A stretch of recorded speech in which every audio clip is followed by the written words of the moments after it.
কসবা উপজেলায় আছে, যেটা ব্রাহ্মণবাড়িয়া জেলার একটি উপজেলা।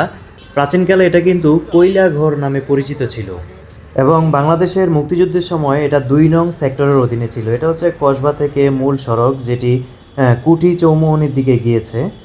একসময় এটা ত্রিপুরা রাজ্যের রাজধানী ছিল।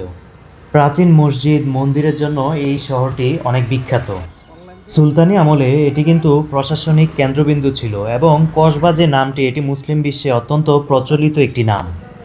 রাস্তার পাশে কাঁচা বাজারের অংশটি দেখতে পাচ্ছেন। যারা কসবা থেকে ভিডিওটি দেখছেন অবশ্যই বেশি বেশি শেয়ার করবেন, আর কসবা কোন গ্রামে আপনার বাসা সেটাও কিন্তু জানাতে ভুলবেন না।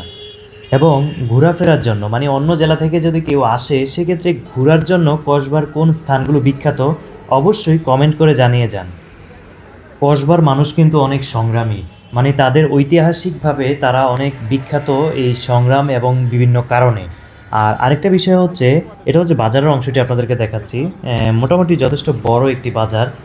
আর যে বর্ডার কেন্দ্রিক এরিয়া হওয়াতে মাদকের একটু সমস্যা কসবাতে রয়েছে, যেটা অনেকেই হয়তো বা জানেন। এবং ব্রাহ্মণবাড়িয়া এবং কুল্লাপাথরের এরিয়াটি দেখতে পাচ্ছেন, দুই দিকে দুটি এরিয়া যাওয়ার জন্য যে দিক নির্দেশনা রয়েছে। পাশাপাশি এটা হচ্ছে গোল চত্বর, ৩ রাস্তার মোড়। এখান থেকে কুটি চৌমুহনী ২০ টাকা অটো ভাড়া। সারা দেশ ঘুরি, যা পাই তা উপস্থাপন করি আপনাদের উদ্দেশ্যে চাঁদপুরের চোখে। তাই ভিডিওগুলো বেশি বেশি শেয়ার করবেন, পাশাপাশি আপনার কোনো মন্তব্য থাকলে সুন্দর মন্তব্যগুলো কমেন্ট করুন।